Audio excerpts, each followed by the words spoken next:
যে মুজিবকে ওখানে মুজিবের বাসায় মারার কোনো প্ল্যান ছিল না, বা অন্য লোককে মারার কোনো প্ল্যান ছিল না। প্ল্যান ছিল মুজিবকে ওখান থেকে অ্যারেস্ট করে নিয়ে এসে তারপরে আহ সরওয়ার্দী উদ্যানে, সরোয়ার্দিনী উদ্যানে তখন আমাদের মিলিটারি ক্যাম্প ট্যাম্প ছিল, ওখানে একটা সামারি কোর্ট মার্শাল করে আলটিমেটলি মুজিবকে যেতে হতো।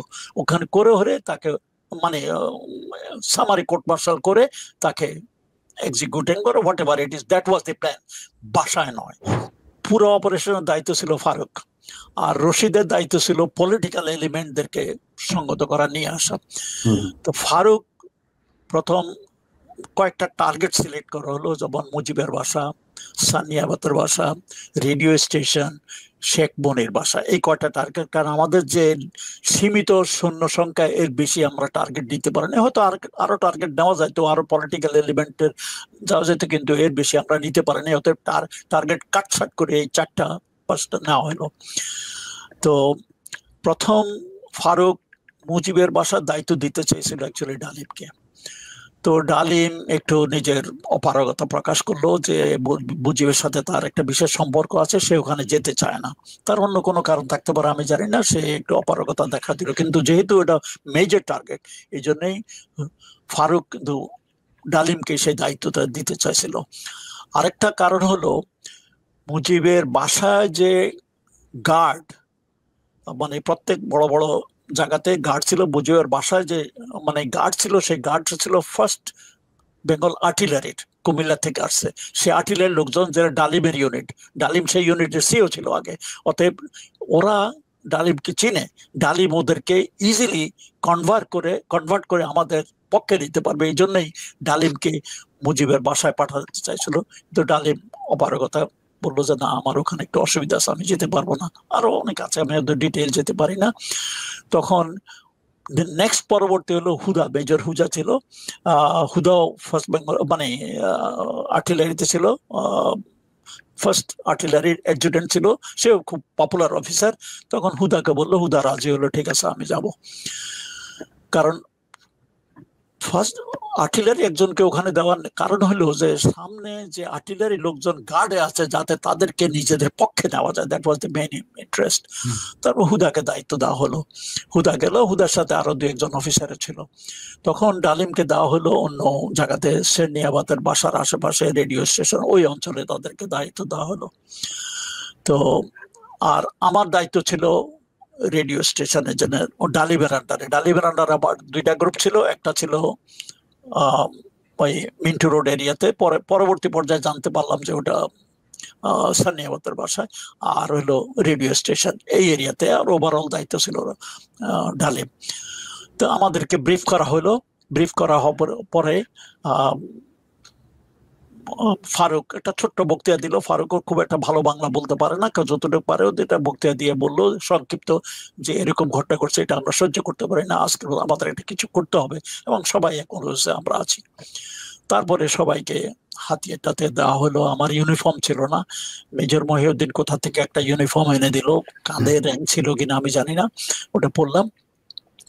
তারপরে আমরা সব রেডি টেডি হয়ে, অনেক কাহিনী আছে, অত লম্বা চড়া কাহিনীতে আমি যেতে চাই না। তো আমার মনে হয় 4টার দিকে এমনি আমরা ওই এয়ারপোর্টে ঘন্টাখানিক আমরা সময়, 1 ঘন্টা 2 ঘন্টা সময় নষ্ট করেছি আমরা। আমাদের মনে হয় মুভের সময় ছিল 3টা বাজে, আমরা অলরেডি ডিলে হয়ে গেছি। আমরা 4টার দিকে রওনা দিছি সবাই। সামনের দিকে আমার মনে হয় ডালিম ছিল সামনে, তারপরে আমরা ট্রাকের মধ্যে। আমার আন্ডারে যে রেডিও স্টেশনে আমার দায়িত্ব হলো, রেডিও স্টেশন 2টা ট্রাক দেওয়া হলো। তার মধ্যে এক একটা ট্রাকের ভিতরে 30-40 জন লোক করে ওরা ঠাসাঠাসি ভাবে ছিল। এবং এই ট্রাকগুলো মোস্টলি 2 ফিল্ডের এবং ফার্স্ট লান্সারদের। তারপরে শারিয়ার ছিল আমাদের এই গ্রুপের মধ্যে, মেজর শারিয়ার ছিল, শারিয়ার আন্ডারও 2-3 ট্রাক ছিল। তো সামনে ছিল ডালিম। আমরা মানে ক্যান্টনমেন্টের ভিতর দিয়েই বেরিয়ে গেলাম। পিছনে পিছনে ট্যাঙ্ক গুলো আসলো একটা একটা করে। অনেক কাহিনী আছে, এটা আমার ডিটেল যেতে চাই না। আবার কোনো বাধা বিপত্তি আমরা পাই নাই। আমরা ভাবছিলাম হয়তো বাধা বিপত্তি আসবে, কিন্তু কিছু হয় নাই। কারণ সবাই একটু আশ্চর্য যে এটা কেন যাচ্ছে, কোথায় যাচ্ছে। আরেকটা জিনিস হলো, সেদিন ইউনিভার্সিটিতে শেখ মুজিবের কি একটা মানে অনুষ্ঠান আছে, ছাত্রলীগের একটা অনুষ্ঠান আছে, সেই অনুষ্ঠানে মানে শেখ মুজিবের এক্সাক্ট কনভোকেশন কি ছিল, যাওয়ার কথা। তো অনেকে মনে করছে ওখানকার ইয়ের জন্য মানে নিরাপত্তার জন্য এসব লোকজন ট্যাঙ্ক যাচ্ছে। তা আমরাও গেলাম। আমাদের সামনে ছিল ডালিম, ডালিমের পেছনে তারপরে প্রথম ছিল আমার মনে হয় শাহরিয়ারের 2টা ট্রাক লোকজন তার দায়িত্বে, তারপরে 2টা ট্রাকের দায়িত্বে আমি ছিলাম। তো আমার টার্গেট, প্রত্যেকের টার্গেট টার্গেট আলাদা বলা আছে। তারপর বাকিরা ট্যাঙ্ক গুলো তাদের দায়িত্ব দেওয়া হলো, কেউ এয়ারপোর্টে, কেউ মানে সেই ইয়েতে কি জানে বলে মিরপুর রোডের ওদিকে, কেউ বঙ্গভবনের ওদিকে, তারপরে কেউ আহ আহ জয়দেবপুর রাস্তা ওটা কি মানে এয়ারপোর্টের রাস্তার ওদিকে, ঢাকা ময়মনসিংহ রোড ওদিকে স্থাপন করা হলো। অত ডিটেল ওগুলো আমি তখন জানতাম না। আর শহরের বিভিন্ন মানে স্ট্র্যাটেজিক পজিশনে জন্য পাঠানো হলো, কিন্তু ট্যাঙ্ক পরে আসছে। আগে আমরাই ট্রাকে করে আমরা আগে যাচ্ছিলাম। তখন মনে হয় ভোর, তখন তো ঘড়ি আমার হাতে ছিল কিনা জানি না, আমরা তো ঘড়ি ধরে এসব করতে পারতাম না, সময় জ্ঞান খুব একটা ছিল না, তখন অন্ধকার ছিল। অন্ধকারে আমরা আস্তে আস্তে বেরিয়ে এলাম। তারপরে যখন মিন্টু রোডের ওখানে মানে আমাদের প্রথম টার্গেটের কাছে আসার সময় প্রথম মনে একটা গাড়ি একটু খারাপ হয়ে গেল, যে শাহরিয়ারের আন্ডারে যে ট্রাক ছিল একটু খারাপ হয়ে গেল, কারণ লোকজন ওটাকে ধাক্কা ধাক্কা দিয়েছে। ওটা কাছে টার্গেটের কাছে চেষ্টা করা হলো। আমার ট্রাক যখন আসলো আমি আমার লোকদেরকেও বললাম যে যাই ওদেরকে হেল্প করো। কিছুক্ষণ পরে হেল্প করে 5-10 মিনিট সময় নষ্ট করে দেখলাম যে কিছু হচ্ছে না। আমি আবার এদিকে আস্তে আস্তে ভোর হয়ে যাচ্ছে। অতএব আমি ডালিমকে বললাম আমি আমার টার্গেটে চলে যাই, কারণ আমার দেরি হয়ে যাচ্ছে। ডালিম বলেছে যা তুমি চলে যাও। তো ওই 7-এর মধ্যে 2 ট্রাকে যা পাইছি 2 ট্রাকের মধ্যে ভরায় আমি আবার ডান দিকে টার্ন করে রেডিও স্টেশন দিকে চলে গেছি। এর মধ্যে শাহরিয়ারের লোকজন এবং আমার লোকজন কিছু একটা মিক্স হয়ে যেতে পারে, এরা সবাই কিন্তু আর্টিলারি লোকজন। তারপর ওদেরকে নিয়ে আমি রেডিও স্টেশন গেলাম 2টা ট্রাকে।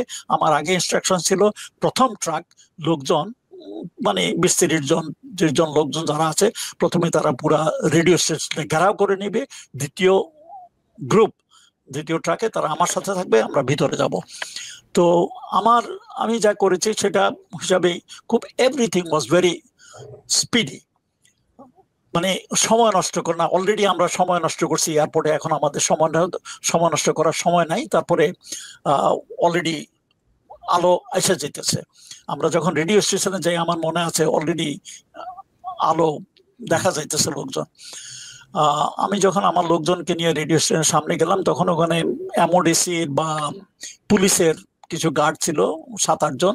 ওরা তো অ্যাকচুয়ালি ভয়, মিলিটারি দেখে ভয়ে কেঁপে গেছে। আমি ওদেরকে যাবেন, তোমাদের কোনো ভয়ের কারণ নাই, মিলিটারি হ্যাজ টেকেন ওভার। ওদের থেকে হাতিয়ার গুলো আমার একজনকে বললাম হাতিয়ার গুলো নিয়ে নাম, ওদেরকে একটা রুমের মধ্যে নিয়ে বসায় রাখলাম। ওরা তো একবারে অ্যাকচুয়ালি খুব ভয় কাঁপতেছিল, যে তোমাদের কোনো চিন্তার কারণ নাই, তোমরা আরামে বসে থাকো। সামনে একজন গার্ড রাখে দিলাম। তো আমার লোকজন দিয়ে আমি ভিতরে গেলাম। ভিতরে যায় ওই তখন ভোরবেলা তো রেডিও স্টেশন তখন মানে 6:30টার দিকে খোলে, এর আগে কিন্তু খোলে না। কিন্তু স্কেলেটন কিছু লোকজন ছিল, 2-4 জন টেকনিশিয়ান, বেশি লোকজনও ছিল না। তো ওরাও প্রথম একটু ঘাবড়ে গেল। তো ওদেরকে আমি এক্সপ্লেন করলাম যে military has taken over, army has taken over, আপনাদের কোনো চিন্তা নাই, আমরা রেডিও স্টেশনে একটু সব দেখতে করতেছি।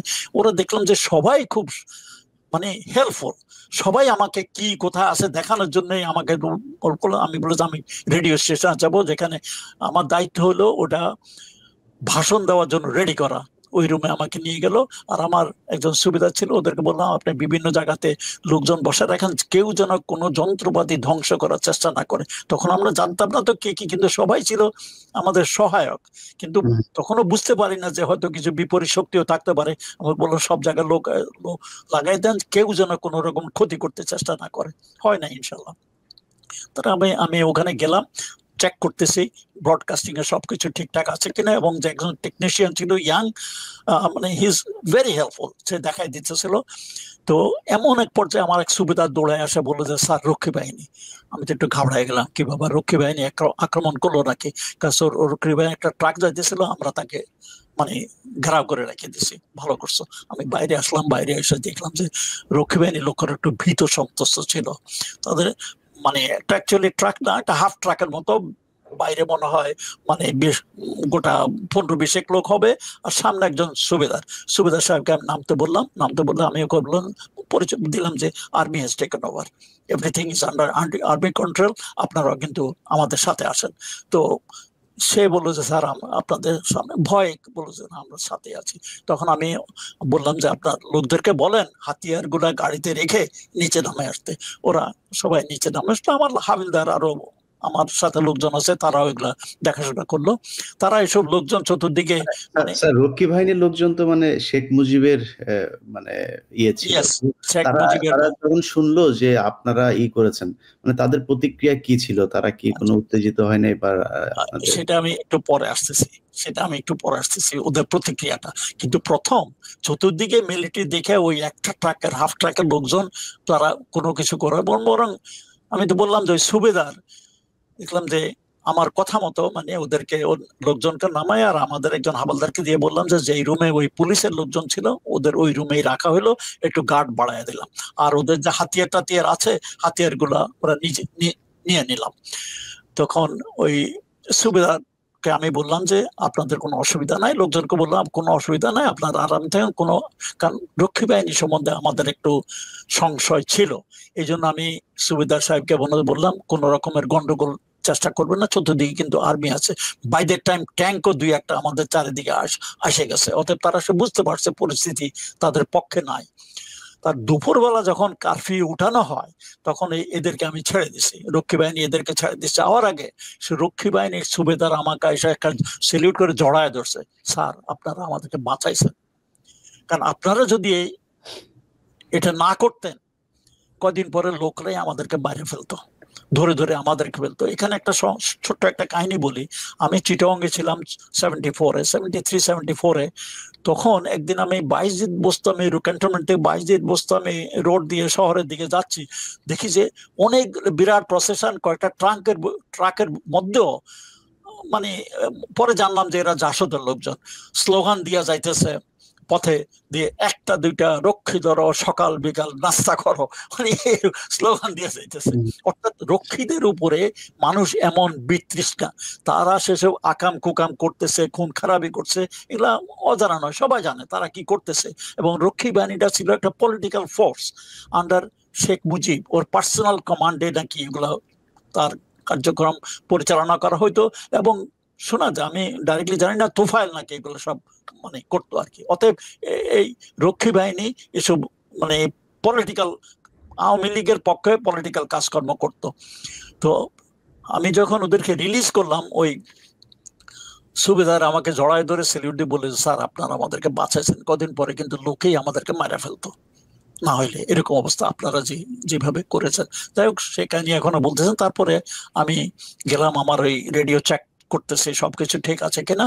এমন সময় মনে হয় তখন 4:30, আমি টেস্ট করার জন্য ঠিক আছে কিনা আমি নিজে একটা অ্যানাউন্সমেন্ট দিলাম আর কি, আমার নিজের নামে। আমি মেজর রাশেদ বলছি, দেশ সামরিক বাহিনী কন্ট্রোলে আছে এবং দেশে কারফিউ আছে, এসব কিছু একটা বললাম আর কি। লোকজনকে বললাম আপনারা আমাদেরকে মানে আমাদের সহযোগিতা করবেন আশা করি। এমন সময় আমার পিছনে ছিল ক্যাপ্টেন মোস্তফা, সেও একটু কিছু বলার জন্য খুব লাফালাফি করছে, স্যার আমি একটু বলবো।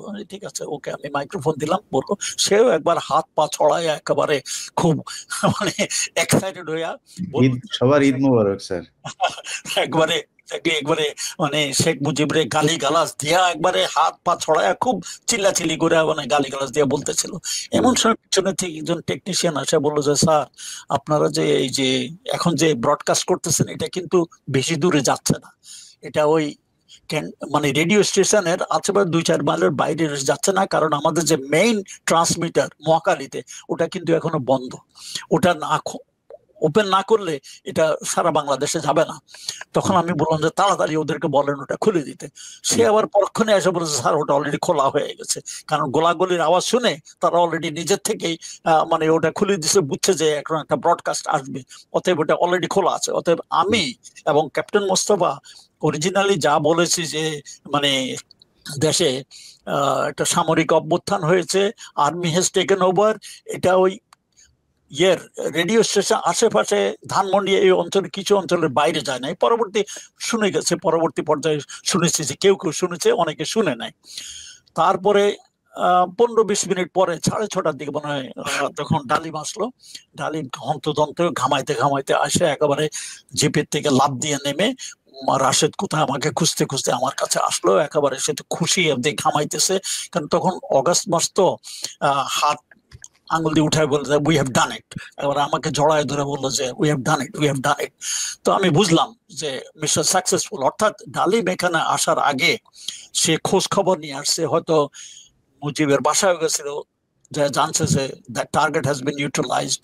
তারপর অন্যান্য যেসব টার্গেট ছিল সেই অঞ্চলে এমনিও radio station, Mintu road area, সানিয়াবাদের বাসা, এসব পুরো এরিয়ার দায়িত্ব, ওভারঅল দায়িত্ব তার ছিল। আচ্ছা, টার্গেট মানে কি? মানে আপনাদের কি এই মানে পিনাকিদার ভাষায় বলি যে এই যে শেখ মুজিবের পরিবারকে জয় বাংলা করে দেওয়ার মানে পরিকল্পনাই ছিল নাকি? পরিকল্পনাটা কি ছিল? টার্গেট বলতে আমি বলি এটা আর্মির ভাষা হইলো আমাদেরকে কোথায় কোথায় কার কি দায়িত্ব সেটাই। যেমন মুজিবের বাসা একটা, সানিয়াবাতের বাসা একটা, শেখ মুনির বাসা একটা, রেডিও স্টেশন একটা। না, কিন্তু আগের দিন বিকেল থেকে এই যে পরের দিন পর্যন্ত আপনারা যে পরিকল্পনা করলেন, এই পরিকল্পনায় সব শেষ তো আপনাদেরকে একটা ব্রিফিং করা হয়েছিল, সেখানে বলা হয়েছিল যে শেখ মুজিবের পরিবারকে যে হত্যা করা হবে, এই ধরনের কোনো পরিকল্পনা ছিল কিনা? না, এরকম কোনো পরিকল্পনা হয় নাই। এক্স্যাক্টলি ফ্র্যাঙ্কলি স্পিকিং কোনো ওরকম ধরনের ব্রিফিং করা হয়নি। সময় আমাদের কাছে ছিল না, we ran out of time. কারণ 1 ঘন্টা 2 ঘন্টা আমরা অলরেডি নষ্ট করেছি 16 বেঙ্গলের অপেক্ষায়, 16 বেঙ্গল আসে নাই। অতএব আমাদের কাছে সময় ছিল না। ছোট্ট একটা বক্তৃতা ফারুক দিয়েছে তার লান্সারের ওখানে, অতটুকু, অত ডিটেল বলে নাই। সে বলছে তোমাদের কমান্ডাররা তোমাদেরকে ডিটেল বলবে, আমি অত ডিটেলে যেতে চাই না। মুজিবের ভাগ্য কি হবে এই নিয়েও একটু কিছু হয়তো আলাপ আলোচনা হয়েছে। আরেকটা জিনিস হলো কি, আমি পূর্ব আলোচনায় আমি ছিলাম না, অথবা আমি ডিটেল জানি না মুজিবের ভাগ্য নিয়ে কি হবে, আমি অত জানি না। তো রশিদ কিছুদিন আগে জিল্লুর রহমানের কাছে তার একটা ইন্টারভিউ দিছে। এই ইন্টারভিউটা কিন্তু 15-20 বছর আগে রেকর্ড করা, এটা রিসেন্টলি রিলিজ হয়েছে। রশিদের কথা মতে যে মুজিবকে ওখানে মুজিবের বাসায় মারার কোনো প্ল্যান ছিল না, বা অন্য লোককে মারার কোনো প্ল্যান ছিল না। প্ল্যান ছিল মুজিবকে ওখান থেকে অ্যারেস্ট করে নিয়ে এসে তারপরে সরোয়ার্দী উদ্যানে তখন আমাদের মিলিটারি ক্যাম্প ছিল, ওখানে একটা সামারি কোর্ট মার্শাল করে আলটিমেটলি মুজিবকে যেতে হতো। ওখানে করে তাকে মানে সামারি কোর্ট মার্শাল করে তাকে এক্সিকিউটিং করে, what ever it is, that was the plan, বাসায় নয়। এটা হলো রশিদের কথা। এবং রশিদের কথা হলো রশিদ ফারুক কিন্তু অরিজিনাল প্ল্যানার, তারা ডিটেল জানে। অতএব রশিদ যদি এটা বলে থাকে এটা সত্য হতে পারে। যাই হোক, আমার মনে হয় না মুজিবকে ওখানে মারার কোনো প্ল্যান ছিল। তবে তখনও জানতাম না, আর আমি ওখানে তো ছিলামই না। অতএব পরবর্তী পর্যায়ে জানতে পারছি যে কি ছিল। আর ওখানে ওই মেজর হুদা ছিল, মেজর হুদা একটা স্টেটমেন্ট দিয়েছে কর্নেল এম এ হামিদের কাছে, তার বইতে আছে। সেই বইয়ের মানে স্টেটমেন্টটা আমার এই বই যেটা আমি লিখেছি, দেখা যায় কিনা, মানে 1975 আগস্ট বিপ্লবে না বলার কথা রাশেদ চৌধুরী, এটা আমি বই লিখছি। এই বই থেকে আমি এই বইয়ের মধ্যে হুদার স্টেটমেন্ট আছে, আরো অনেক কিছু আছে। আমি যা কিছু বলছি এই বইয়ের মধ্যে সবকিছুই আছে। তো সেখানে সে উল্লেখ করেছে তার আন্ডারে মনে হয় গোটা 3 ট্রাক ছিল সৈন্য সামন্ত, মোস্টলি দেয়ার ফ্রম লান্সার্স, মানে ট্যাঙ্ক ইউনিটের লোকজন, মানে হুদার আন্ডারে। তারপরে হুদার সাথে আরো মনে হয় অফিসার ছিল। হয়তো একজনের দায়িত্ব ছিল ওই 32 নম্বরের মেন রোডের থেকে ব্যারিকেড করা 2 মাথায়, আর তার সাথে অন্যান্য অফিসার ছিল। তার কথা মতো যেটা সে বললো। আচ্ছা, তার আগে আমি কিন্তু রেডিও স্টেশনের কথাটা একটু শেষ করি। তারপরে রেডিও স্টেশনে কিছু পরে ডালিম আসলো, আসলে আমার জিজ্ঞেস করে সব ঠিক আছে না, আমি everything is okay, everything is fine. Radio station আর একজন টেকনিশিয়ান ছিল, দে আর ভেরি হেল্পফুল। তারা আমাদেরকে সাহায্য করতেছে, কোথায় কি করতে, মানে সুইচ কোথায় কি করতে হবে বলছে। তো প্রথমেই ডালিম হ্যান্ডসেটটা নিয়ে একেবারে দাঁড়ানো অবস্থাতেই উত্তেজিত ভাবে বলা শুরু করলো যে দেশে একটা বিপ্লব হয়েছে, army has taken over the control, Sheikh Mujib, আমার মনে হয় শেখ মুজিবকে হত্যা করেছে, এটাও সে ব্যবহার করেছে। আর ও দেশে কারফিউ মার্শাল ল, লোকজনকে বলছে আপনারা আমাদের সাথে থাকুন, সহযোগিতা করুন, কেউ ঘর থেকে বাইর হবেন না। তো প্রথম এসব কথাটা একটু খাপছাড়া ছিল। তখন আমি বললাম যে স্যার, আমার মনে হয় এরকম ভাবে না বলে let's write it down, recorded, দেখে দেখে পড়ুন। তখন অনেক বলে ঠিক আছে তুমি একটু তাড়াতাড়ি লিখে দাও। তো আমি তখন একটা কাগজ কলম নিয়ে ওই যতটুকু পারলাম, এই একটা প্যারা, বেশি বড় না, এটা লিখে দিলাম যেটা যা হয়েছে ঘটনা। তবে হত্যা শব্দটা আমি মনে হয় ব্যবহার করি নাই। তো ডালিম মনে হয় ওটা নিজের থেকে পরে বলেছে। আর যেসব সেই মানে ডালিমের স্টেটমেন্টেই পরে রেকর্ড করা হয় এবং রেকর্ডটাই বারবার চলতে থাকে। মিনওয়াইল সরকার কবির উদ্দিনকে সবাই চিনে, সরকার কবির উদ্দিন আসলো, এই তার ডিউটি ছিল, সে আসলো তাড়াতাড়ি, তাকে এনে আমরা ওখানে বসাইয়া কমেন্ট্রি দেওয়ালাম আর কি। ডালিমের বক্তৃতার মাঝে মাঝে সে নিজের থেকে কমেন্ট্রি দিল, কারণ সরকার কবির উদ্দিনের গলা সবাই চিনে।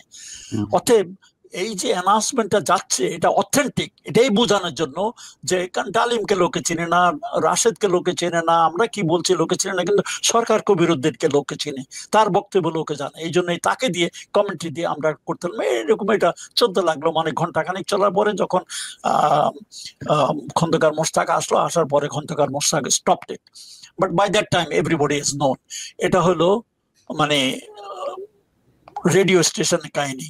8টা সাড়ে 8টার দিকে মনে হয় রশিদ খন্দকার মোশতাককে নিয়ে আসলেন, খন্দকার মোশতাক সাদা পোশাকে, মানে প্রিন্স কোট পরে, সাদা টুপি পরে আসলো। খন্দকার মানে ইয়ে রশিদ তো বেশ লম্বা চড়া, 6 ফুটের উপরে লম্বা, আর খন্দকার মোশতাক একটু ছোট, মানে তার অর্ধেক। যাই হোক নিয়ে আসছে। তো মানে ডালিমা বা আমরা দুজনে মিলে তাড়াতাড়ি একটা গার্ড অব অনারের বন্দোবস্ত করলাম। আমাদের কাছে যা সৈন্য সামন্ত হাতের কাছে ছিল তা দিয়ে ওই রেডিও স্টেশনের সামনের চত্বরে, ছোট চত্বরে একটা গার্ড অব অনার দেওয়ার বন্দোবস্ত করলাম। After all he is the new president. তারপরে দিলাম, উনি মানে সবাই হাত মিলালেন এবং বাংলায় ওখানে বললেন যে তোমরা মানে বিরাট একটা করেছো, তো দেশের সূর্য সন্তান, আমার সাপোর্ট করেছো, মানে সঙ্গে একটা বক্তৃতা। উনি ভিতরে একটা রুমে ওনার জন্য তৈরি করা হতো, ওখানে চলে গেল। তারপরে থেকেই রেডিও স্টেশনটাই কিন্তু বাংলাদেশের নতুন সরকারের হেডকোয়ার্টার, ওখানে সবাই আসলো, ওখানে সবকিছু হলো।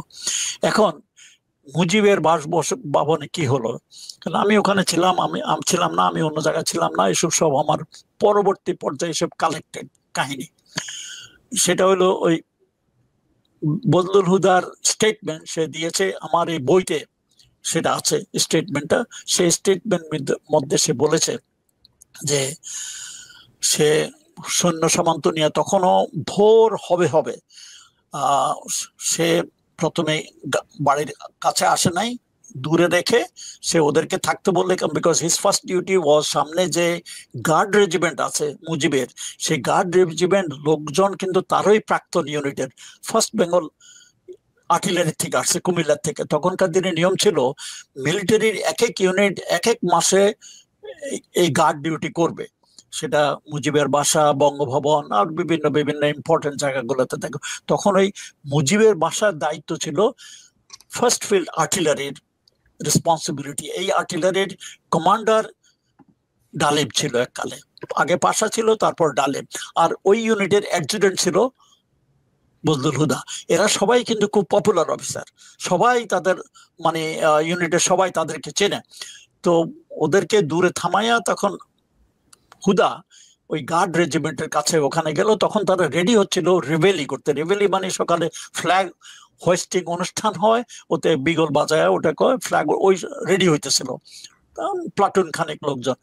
তো হুদা আস্তে আস্তে ওখানে গিয়ে ওদেরকে, এগুলো আমি সব বলতেছি হুদার কাহিনীর থেকে, যে স্টেটমেন্ট সে দিয়েছে আমার বইতে আছে। সে বলেছে সে ওখানে যায়, ও হুদা সুবেদার সাথে কথা বললো, ওরা সবাই হুদাকে চিনেই তাকে বললো। তখন হুদা বললো যে আর্মি হ্যাজ টেকেন ওভার, এখন আমরা এখানে আসছি, Mujib is no more in power, মুজিবকে অ্যারেস্ট করতে আসছি, এবং আপনারা আমাদের সাথে আছেন কিনা। এক বাক্যে সবাই বললো স্যার আমরা আছি আপনাদের সাথে। তো হুদাকে বললো যে ঠিক আছে আপনার রেডি থাকুন, কিন্তু কেউ যেন মানে এখনো 32 নম্বর ঘরের ভিতরে কেউ যেন না ঢুকতে পারে, এটা আমরা দেখে লাগবে। কিন্তু এই হুদা বলছে আমি একটু আমার সৈন্য সামন্ত নিয়ে আসি এবং এলএমজি বিভিন্ন জায়গাতে আমি বসাবো, সেগুলো ঠিক করে আসি। মিনওয়াইল ওই লান্সারের লোকজন আয়সা তারা ভিতরে, ঘরের ভিতরে ঢোকার জন্য মানে ইয়ে করতেছে। আর একটু বছরে দোতলা থেকে নিচে এসে কমর্শন সমর্শন শুনে উপরের থেকে শেখ কামাল, শেখ মুজিবের বড় ছেলে, তখন সে ক্যাপ্টেন কামাল, কিন্তু সে তার স্টেন গান না কেড়ে উপর থেকে গোলা ছুটতে ছুটতে নিচে দোতলা থেকে নিচে আসছে। আর আরো বলা হয়েছে উপরে দোতলা থেকে সুলতানা, শেখ কামালের ওয়াইফ, সেও একটা মানে অটোমেটিক রাইফেল দিয়ে দোতলা থেকে নিচে যে জমাত হয়েছে তারা বুঝতে পারছে তারা কেউ অ্যাটাক করতে আসছে, মানে 32 নম্বরে মুজিবের বাসী, ওখান থেকে গোলাগুলি করছে। এসব গোলাগুলি হওয়াতে একজন সিপাহী মারা গেছে, আরো মনে হয় 2-1টা ওয়ান্ডেড হয়েছে, কারণ তখন অন্ধকার ছিল, অন্ধকারের মধ্যে গোলাগুলিতে পড়ছে, মারা গেছে। এই এখন চোখের সামনে তাদের একজন সিপাহী মারা গেছে, এটা দেখে অন্যান্য সিপাহীরা খেপে গেছে। গুলি আগে স্যার শুরু হলো কাদের পক্ষ থেকে? মানে বজলুল হুদার কথা মতো শেখ কামাল এবং তার ওয়াইফ সুলতানা, এই দুজনের থেকে গোলাগুলি। শেখ কামাল সিঁড়ি বেয়ে নিচে আসতেছিল, গোলাগুলি চিল্লাইতে চিল্লাইতে, মিলিটারি পুলিশ ভাই ভাই আমাদের অ্যাটাক হয়েছে, আপনারা আমার সাথে আসেন, সেই গোলাগুলি করতে করতে নিচে নামে আসছে। আর উপরে দোতলা থেকে সুলতানা কামাল ওই নিচে সৈন্যদেরকে গুলি করছে, ওখান থেকে শুরু হয়েছে প্রথম। তারপরে যখন ওই দেখলো যে একটা ছেলে মানে উপরের দোতলার গুলিতে একটা সিপাহী মারা গেছে আর্টিলারির নিচে সামনে, অন্যরা খেপে গেছে। তখন একজন নাকি বলে উঠলো শালার গুষ্টি শুদ্ধ সেট করে দেয়। এই কথাটা কিন্তু পরবর্তী পর্যায়ে শেখ মুজিবের বাসার এক চাকর, সে লাফায় যায় পলায় অন্য জায়গাতে আশ্রয় নিচ্ছে, সে ওটা স্বীকার করেছে যে গোলাগুলি শুরু হয়েছে মানে শেখ কামাল এবং সুলতানার তরফ থেকে, উপরের থেকেই, এবং ওই নিচে একজন লোক মারা গেছে, আরো হয়তো 2-1টা ওয়ান্ডেড হয়েছে। এইসব দেখে অন্যান্য সিপাহীরা খেপে গেছে, বলেছে শালার গোষ্ঠী শুদ্ধ শেষ করে দেয়। এবং ওই পর্যায়ে ওই আমাট করলো, করে এসে ঘর মানে গেট ভেঙে ঢুকে গেছে। তো মিনওয়াইল হুদাও আসছে। এটা কিন্তু হুদা তখন অবস্থায় ওখানে ছিল না, তার বলছে যে ঘরের ভিতরে না যেতে, কিন্তু তার কথা না শুনে সবাই এসব গোলাগুলি দেখে তারাও ভিতরে ঢুকে গেছে। তারপরে এই পর্যায়ে কিন্তু গোলাগুলি একটু বন্ধ হয়েছে। তারপরে হুদা আয়সা তার লোকজন নিয়ে আবার ভিতরে ঢুকলো। By that time I think Sheikh Kamal is dead. Sheikh কামালের সাথে হয়তো ইয়ে ছিল, শেখ নাসেরও ছিল সেদিন বাসায়, আরো কিছু পুলিশ 2-1জন ওখানে হয়তো মারা পড়তে পারে। আর হুদা তার কিছু সৈন্য সামন্ত নিয়ে উপরে গেছে। His duty was according to him to bring Sheikh Mujib down, এবং তার সাথে তার কথা মতো মেজর মহিউদ্দিনও ছিল, তারা উপরে। আর মিনওয়াইল শেখ মুজিবও তার ঘরের থেকে বাইরে আসলে হুদা, মহিউদ্দিন ওরা শেখ মুজিবকে নিচে নামায় আসতেছিলেন, সিঁড়ি বয়ে নিচের দিকে আসতেছিলেন। যে মুহূর্তে তারা সিঁড়ি বয়ে নিচে আসতেছিলেন, অমন সময় উপর থেকে নাকি আবার গুলি গালা শুরু করছে। এই সময় শেখ জামাল, সেও ওই রুমে, শেখ জামাল এবং সুলতানার ও দুজনেই এলো পাতাড়ি গুলি গালা শুরু করছে। এক গুলিতে এই মুজিবের পিছনে ছিল একটা সিপাহী পড়ে গেছে, মানে ওয়ান্ডেড।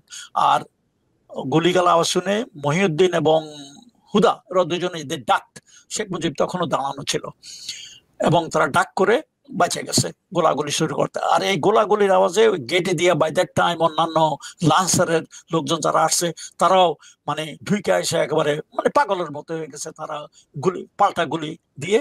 এবং মুজিব উনি নিজে অনেক বড় লোক, লম্বা চড়া, আর গুলি ওই মুজিবের গায়ে লাগছে সবগুলো, নিচের থেকে গুলি করছে।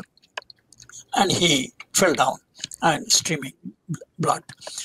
এই হলো মানে হুদার। এই যে আমরা ওই যে মুহিত সম্ভবত এই যে মামলার আসামি, সেই ব্যক্তির বক্তব্য শুনি যে রাসেল এসেছে, আমাকে বাঁচাও, সিনেমার মতো করে দৌড়ে এসেছে, তারপরে ওনার কোলে জড়িয়ে ধরেছে, উনি বলেছে না ওকে মেরো না। হ্যাঁ, তারপরে মানে এই যে সিনেমা নাটক, এগুলো কি হয়েছিল? ইলিয়াস, এটা নাটক।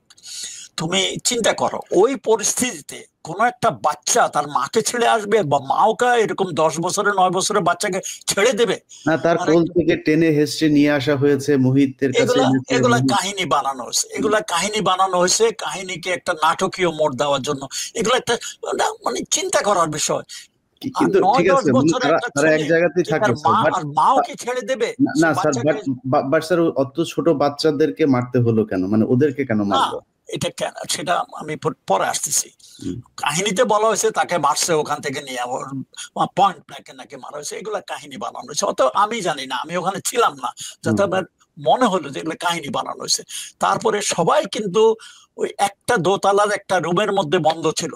শেখ মুজিব চলে আসলো, বাকি সবাই তারা অনেক শেখ মুজিবকে মানে যাতে না নিতে পারে চেষ্টা করছিল, কিন্তু পারে নাই। শেখ মুজিব নিজে নিজে থেকে আসছে। প্রথম তো সে খালি গায়ে আসছিল, তারপরে মনে হয় হুদা বলছিল যে আপনি জামা পরে আসেন। তারপরে তাকে পাঞ্জাবি দেওয়া হলো, পাঞ্জাবি পরা ছিল, তার তাম্বাকু সব দেওয়া হলো, ওখানে নিয়ে নিলো তাম্বাকু। মনে হয় ইয়ে হুদা মনে নিজেই ওনার পাইপ এবং তাম্বাকু নিলেন। নিচে নামার সময় তখন এই গোলাগুলি হয়ে গেল আর কি। কিন্তু ওরা যখন শেখ মুজিব পড়ে গেল, তখনই আবার আরেক রাউন্ড গোড়াগড়ি উপরের থেকে শুরু হলো নিচের দিকে। তো ওই জানালা দিয়ে এই পর্যায়ে কিছু সিপাহী, অ্যাকর্ডিং টু বদরুদ্দোজা, কারণ যেভাবে গোলাগুলি ছুটতেছে চতুর্দিকে, তারা করলো কি লব করে, মানে খুব ক্রল করে ওই রুমের কাছে গিয়ে 2-3টা গ্রেট জানালা দিয়ে ভিতরে ফালাই দিল। ইতিমধ্যে কিন্তু শেখ মুজিবের বাসা সবাই একই রুমে, বাইরে কেউ নাই। বাইরে যারা ছিল ওরা সিপাহী টিপাহী, নিচে পুলিশ টুলি ওরা ছিল, শুধু শেখ নাসের ছিল নিচে, সে নাকি বাথরুমে পরে গুলি খাইছে, বাথরুম মারা গেছে। কিন্তু বাকি সবাই, রাসেল মাসেল সবাই মিলে ওই রুমে ছিল। ওই গ্রেনেড, অ্যাকর্ডিং টু, আমি জানি না কারণ দিস ইজ স্টেটমেন্ট ফ্রম হুদা, যে গ্রেনেড নিয়ে 2-3টা গ্রেনেড ওই জানালার ভিতর দিয়ে কাছে ক্রল দিয়ে ড্রপ করে তারা সরে পড়ছে। ওই গ্রেনেড ব্লাস্টে সবাই মারা যায়। এই মানে রাসেল পরিবার সবাই সবাই এক জায়গাতে ছিল, ওখানেই ছিল, এবং সবাই এক রুমেই সবাইকে মারা যায়। রাসেল নিচে বসে নাই, অন্য কেউ, শুধু শেখ কামাল নিচে মারা গেছে। বাকি সবাই ওই রুমে ওই গ্রেনেড ব্লাস্টে মারা যায়।